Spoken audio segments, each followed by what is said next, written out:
Football season is here, and we're here to break down the defending Black college football national champions, the North Carolina Central Eagles. And the only way I knew to do it was to bring in a former Eagle himself and host of HBCU Nightly, Joshua Sims Sr. Oh, yeah, it's Locked On HBCU. Play my music. You are Locked On HBCU, your daily podcast covering HBCU sports. Part of the Locked On Podcast Network, your team every day.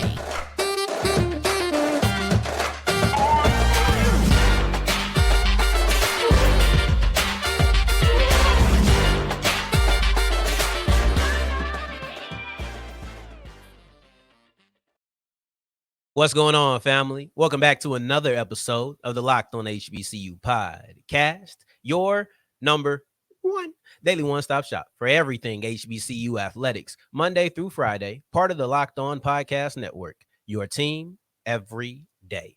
And I, of course, am Darian Gray, a.k.a. the Mouth of the South, Texas Southern alum and former TSU Herald Sports editor and current contributing writer at USA Today's Saints Wire. And thank you for making this your first listen of the day every single day. I truly do appreciate it. And today's episode is special because we have a collaboration from one of the best hosts out there in the HBCU landscape. His name is Joshua Sims Sr., a.k.a.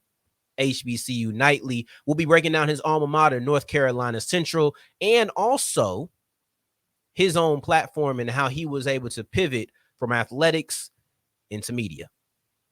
And I have here with me Joshua Sims Sr., better known as HBCU Nightly. You know what? I ain't never met a senior, right? I'm 25, so none of the people I know who have kids are a senior. Is it like a pimp named Slickback, a Tribe Called Quest? Do I have to say the whole thing, or can I say Joshua Sims? Or is the senior now required now that you have a junior? You know what? Now, my brother, it is mostly required. But since I'm here with family, we don't got to say the whole thing, my brother. You don't got to say the whole thing. I'm here with Joshua Sims, man, better known as HBCU Nightly. Probably the best Twitter spaces in the HBCU landscape, undoubted about that. And I'll tell you the first way that I found out who you were. It was when you were saying Davius Richard is the best dual threat quarterback in college football, right? You didn't give any classification. You didn't get any disclaimers. You said Davius Richard is the best dual threat quarterback in college football. And I'm certain that you still feel this way. I want you to elaborate on that statement a little bit, though. Yeah, man. I've had the unique opportunity to, not only play this game, played it all the way through college, played at North Carolina Central. And then had also the unique opportunity to be a coach in this game as well, man. And, been an offensive coordinator, been a position coach, been an offensive coordinator. I started off coaching middle school and then went to high school and then went, coached for a small stint in college on special teams and then also became a head football coach in the state of North Carolina. So I spent most of my time on the offensive side of the ball, as a coach and as a player. And so I can recognize talent and I can recognize what I see on film can easily translate. I talk about it all the time about my football mind still being strong, still being solid. And so when I look at this kid and when I look at this young man, what made me talk about this is specifically where the NFL is going. If everybody's paying attention to what's happening in the league, you see a onslaught of dual threat quarterbacks coming into the league. A big part of this, really the resurgence of this position really started, over 10 years ago at this point. But we really starting to see it now with Jalen Hurts and Anthony Richardson and these guys, this next wave of dual threat quarterbacks, meaning they have the same ability. They're just as much of a threat with their feet and their legs as they are with their arm. And how I quantify that is, first of all, you got to have the ability to make the throws as a quarterback. You got to be able to sit in the pocket and make the throws, right? You got to have the arm ability, God-given arm ability to be able to make the throws. You got to have the mechanics. You got to have the ability to go through your progressions and make the throws on the motion and then throughout reads and things of that sort. But then you also got to have the God-given ability to tuck that ball and go when it's time to go. And not only tuck the ball and be ready to go when it's time to go. I'm talking about trying to go get you 5-6 yards in your slide. I'm talking about really, really be able to make the defense pay with your legs and your feet, with your lower extremities, as well as you can make them pay with your upper extremities. And so when I looked at this young brother, it almost became like watching a prospect come into their own self. This brother has been a 3.5-year starter. When he first came to Central, everybody knows the story. When he first came to Central, he was 4th on the depth chart. But he was 6'4", 200 pounds when he got on campus. And through attrition and nutrition and hard work and dedication and sitting in the film room and what I believe to be the best addition to the North Carolina Central staff being Matt Leone and all of the coaches that they got on that side of the ball, Coach Mo, Coach Will, Coach Sid, the tight ends coach, all of these guys coming in have helped to develop this young brother into being just as deadly with his feet as he is with his arms. And if you pay attention to kind of how Matt Leone calls his plays, it's very similar. I really have an attrition toward it and more of an acquiesce toward it because that's how I call plays. It was about being able to utilize the sticks and the distance and down and distance to be able to make decisions that may seem kind of like, like why would you call that right there in certain situations? But it's because of what we see up front, is what we've seen from the film, is what we've seen from scouting. And no quarterback in all of college football has been able to take advantage of what a defense gives better than what we've seen from Davius Richard. And I'm not talking about just what we saw from the arms, because we saw Shedeur Sanders be exceptional at taking what the defense gives him with his arm last year. He was incredibly exceptional. I expect him to do the same thing when he goes to the Pac-12 this season, to take what the defense gives him. Now, what the defense is going to give him may look a lot differently than it did in the SWAC. We'll see. Time will tell. But what we do know without a shadow of a doubt is that when this brother Davius Richard tucks the ball or when he's throwing the ball, it is showtime Saturday night. It is premium primetime college football. Whether he tucks the ball or has the arm up in the right position to get ready to throw the ball, he is showtime Saturday night. And I have something I want to tell the entire country, and I'm glad I saved it for your show, my brother Darren.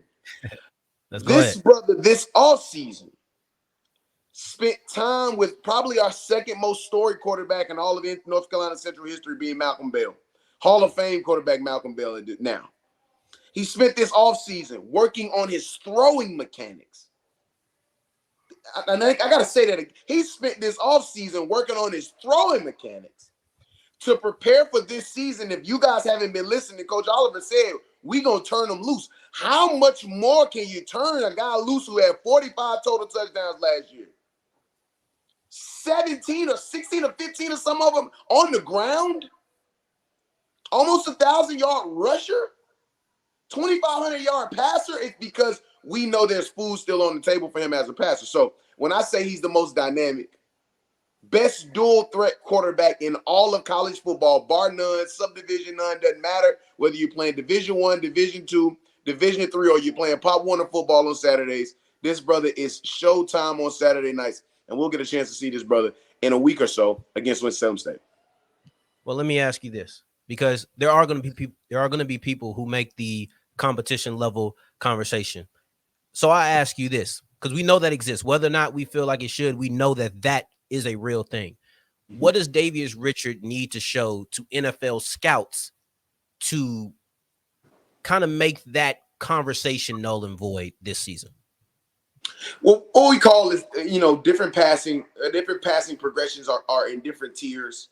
That tier 1 throw, that tier 2, tier 3 throw, the ability to make the throw inside of space on the sidelines, the ability to be able to look off a defender and come back to a second or third progression. These are things that NFL scouts want to see from quarterbacks in general. I think when you look at a Davius Richard, you have to put him inside of the very same mold that you see from an Anthony Richardson. You see now coming through camp and through the first couple games of preseason that Anthony Richardson has the ability to make those first, second, third tier throws, knows how to be able to get outside the pocket, make a throw inside, be able to balance himself in the throw, even coming outside the pocket, has the ability to get his shoulder square to make the throw. I mean, these are all things that I know for a fact that NFL scouts are looking for from Davius. And then to that question about competitive level, listen, the task is the task. Football is 11 on 11. Some states have different, 8 on 8 as far as high school, but college football is 11 on 11. And no matter the competitive level, what you look for is to see a quarterback who has the skill and the ability to be able to dominate. And one thing I want to talk about as it pertains to competitive level, ladies and gentlemen, we're talking about the difference between FBS and FCS. We've seen quarterbacks go to the league that are FBS and struggle. And they come from this high-level, competitive level college football.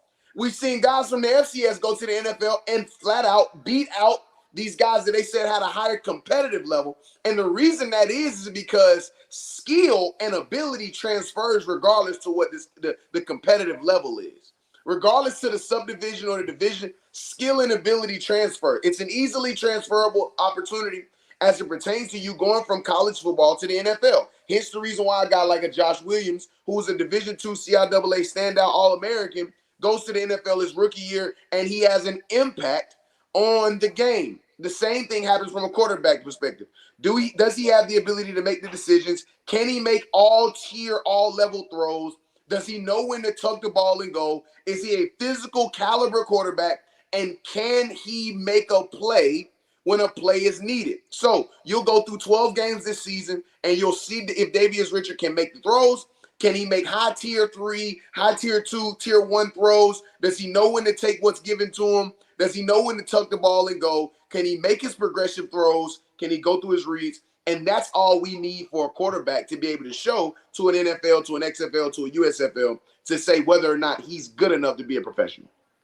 Yeah, and I'm excited to see what Davius Richard is going to be. He's probably one of the, just going off the top of my head, probably top 5 players that I'm most interested and excited to watch in 2023. But now I want to get into the team as a whole, because as much as we love Davius Richard, he's not the only person playing. It's 11 on 11. It ain't even 1 on 11. It's 11 on 11. So let's break down the rest of the North Carolina Central Eagles as we continue with Locked On HBCU. Today's episode is brought to you by Bird Dogs. And Joshua, let me tell you about some of the best sweats that I have personally ever owned. So I was reading up on Bird Dogs, and they said these sweats are extremely breathable. I said, all right, I'll put that to the test. I got them, so let's go ahead and put it to the test. I'm in blistering hot Texas. I put those sweats on 103 degrees. Got to put it to the test. I felt like I was wearing shorts. Nothing can block heat. Heat is heat. Hot is hot. Mm-hmm. But shorts and sweats are 2 different types of heat. And I'll tell you what, when I was wearing these Bird Dogs, I said, oh, everybody need to get one of these, because I felt as if my calves and my shins were out. But instead, they were in some really nice colors. Had me nice navy blue. I felt good. Wore them 2 days in a row. I was feeling that good. I said, man, I ain't taking these off when I get in the house. I think I woke up at 9 a.m., put them on at 10. I ain't take them off till I went to sleep. These are phenomenal. I suggest you get them. I don't care where you live. You can wear them today, no matter how hot it is. Just go to birddogs.com/lockedoncollege and bless yourself the same way that I was able to be blessed. As we continue rolling with today's episode of Locked On HBCU, I appreciate you for making us your first listen of the day. Every day I have Joshua Sims, a.k.a. HBCU Nightly, here with me to break down his alma mater, North Carolina Central. We've broken down Davius Richard, unquestioned the best quarterback in the black college football. Joshua says he's the best quarterback, dual threat quarterback in college football. But let's break down what's surrounding him. And I want to start off with a question. North Carolina Central wins the MEAC again if fill in the blank. North Carolina Central wins the Mid-Eastern Athletic Conference again if our defense is vicious, fast, and undeniable. North Carolina Central wins the Mid-Eastern Athletic Conference if our defense is vicious, fast, and undeniable. Listen, it's incredibly difficult to win one. It's even harder to win 2, and then it becomes almost improbable or impossible to win 3. We're on a quest to win our 3rd Mid-Eastern Athletic Conference championship in the last 7 or 8 seasons, 2nd one in a row, and that defense is what's going to have to set the tone. So when you're looking at them, I posed this question, and I wonder if it'll be kind of on the similar side, but I posed this question on Monday's MEAC preview, which I will tag above for those who have not watched it. We look at everything coming back for North Carolina Central, and that's one of the reasons we have such confidence in this team to be good again. But what would be their Achilles heel if something were to go wrong? You know, I asked myself that question. December Celebration Bowl happened, and I wanted to make it a habit of mine. I wanted to make it a routine of mine to get around campus as early as January. Student athletes came back after the semester break, had a chance to get on campus and wanted to kind of monitor the heartbeat see what was going on. There's a sense of complacency that can happen sometimes in programs. After you win a championship, then you go and win a natty. There's a sense of complacency. We've already made it to the mountaintop. We're ready to go back to the bottom and try to figure it out again. But I was almost perplexed. It was as if we had never won a national championship. It felt like as I entered into Coach Oliver's office, I entered into the coach's offices, I went into the weight room. I mean, these guys, this group of guys and coaches were operating as if they had not played in a national championship game 4 weeks prior. Then you have the little small distractions that can happen, like a tour and a celebration bowl parade, and you got to go to the state house to see the governor and see the House of Representatives and the state house. And again, as I'm talking to these guys, it's like, well, we just got to go out here to go do some press. We don't really even know why we going out here. And then the spring came around, and it was as if I saw guys fighting and pushing and working with no sense of complacency. I mean, there were no banners up inside of the room, inside of the offices, inside of the weight room, inside of the stadium for a conference championship.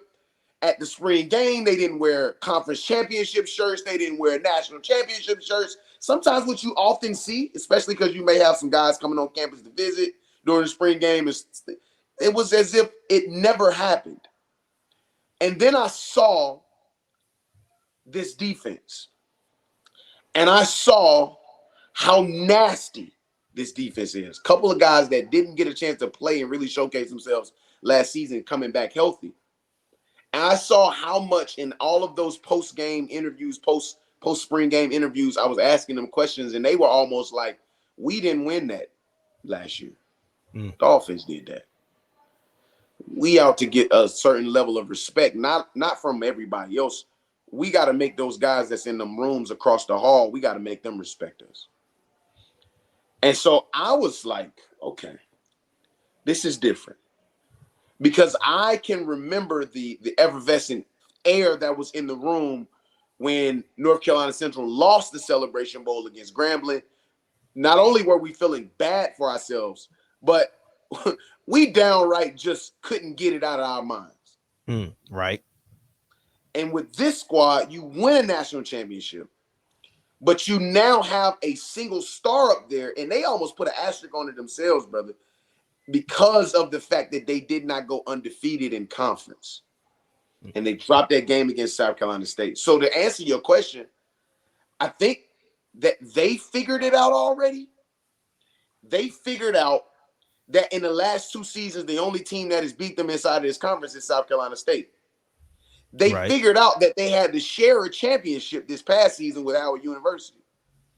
And that has given them all the motivation that they need to not be lackadaisical, to not be satisfied, to not find themselves content.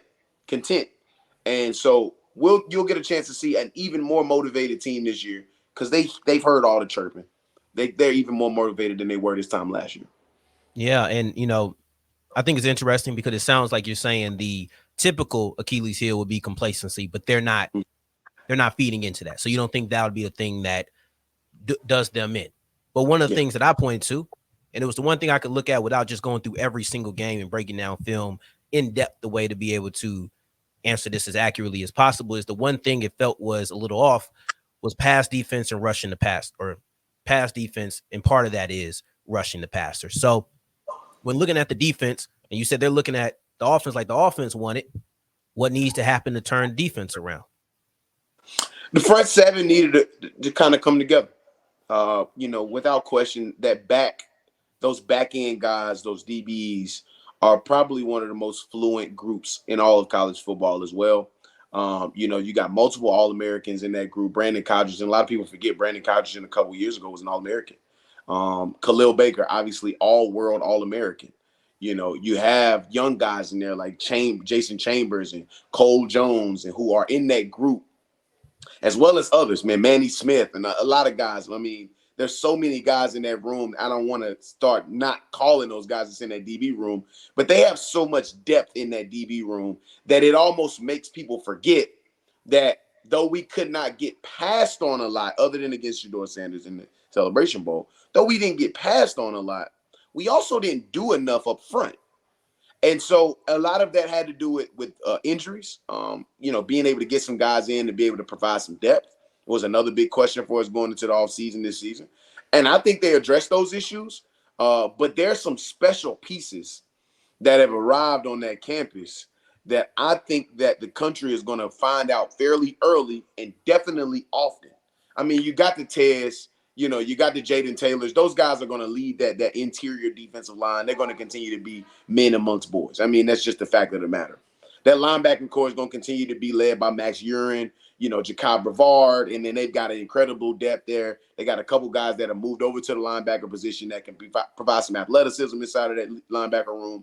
And then the ends. I mean, everybody knows that that's our big question. The big question has been about the edge rushers, the guys coming off the edge. Did we provide enough depth this offseason? Did we recruit that? I mean, you're going to have a spot that's going to be not a top tier, top par group. And so that group was the one that was single-handedly probably pinpointed the most last season and in this offseason. And so the question is, did they do enough in the offseason to do so to make that room a little bit better? And only time is going to tell. Yeah, moving forward, we've discussed the team. We've discussed Davius Richard. And, of course, we could get into more, but we'll see that as the season goes on. Right now, I want to discuss HBCU Nightly, and I don't just mean the Twitter handle at the bottom of the screen, but I mean the Twitter spaces and the real media community that you've created for yourself and for others as we continue with Locked On HBCU.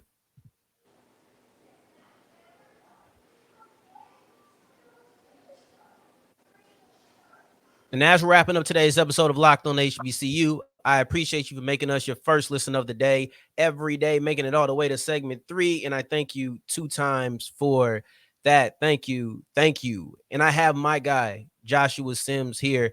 Now, HBCU Nightly is on the bottom of the screen. Go ahead and follow him. If you're on YouTube, you can do the picture-in-picture mode. You can go to Twitter right now. If you listen on audio and you're not driving, you can go to Twitter right now.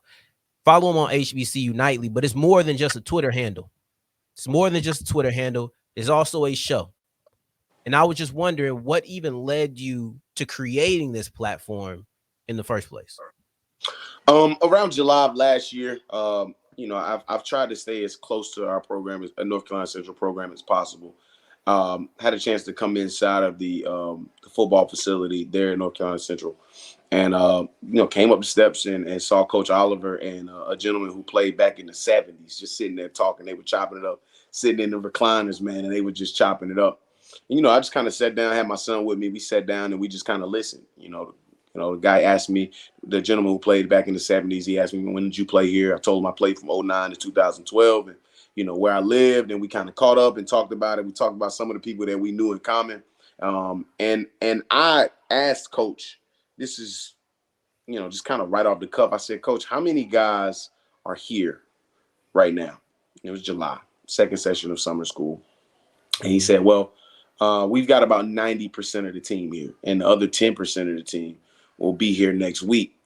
They all just these are the guys that are traveling from outside of the state who wanted to get that last vacation in with their family. And I'm like, wait, 90% of the team is here. It's like, yeah, 90% of the team is here. And so I went home and just thought, and I started to put out some tweets, man. And one of the guys who played a few years behind me, he was like, man, just strike up a show, man. Talk about what you saw, what you just observed. And I was like, okay, cool. And I recognized that there were a few platforms that were open and, that hadn't built a community yet. And I just struck up, man. I struck up a show, man. And then I said, shoot, I'm going to just call this thing HBCU Nightly, man. And we're going to get on here and we're going to talk ball. We're going to talk like we do barbershop style. And after a while, man, I started to notice that people loved having those type of conversations. And I coined it as the unapologetic HBCU perspective, being willing to have the conversations from an HBCU sports perspective, because this is the most dynamic group of institutions, I believe, that exists inside of the country, man. We're coming up on almost 200 years of historically Black colleges and universities being in existence. Over 100 years, coming up on over 100 years of HBCU football being played. And for guys like myself and guys like yourself who just flat out love this game, man, there needed to be a perspective from a guy, from people who played the game, who coached this game, and really could be able to give an inside perspective of how this game, the inner workings and the intertwining components of this game, from guys who bled in this thing, man. And I got all types of war wounds and body parts that'll never be 100% ever again, because of what I gave to myself in this game and because of what I gave to this version of the game, being the HBCU sports. And so HBCU Nightly is absolutely a show. I appreciate your love on that, brother, because you have no idea how much it means to me to hear my contemporaries and my associates and friends in this industry recognize this and understand that this is a show. And it is, even more than that, a community. There's so much more that we're going to be doing. There's so much more that we're going to try to accomplish together as a family. But it's all about us bridging this gap. It doesn't matter where you are, what company you work for inside, or what company you work with, or what brand you started, what brand you've created, what idea, what media brand you created to work with. If you are inside of this community, we're going to love you regardless. And that's what this is about. It's about love. It's about us coming together to be able to have these conversations week in and week out and showing how strong we are together. And so week in and week out, man, whether it's thousands and thousands of people who listen to the show across all our platforms, we really, really do appreciate it.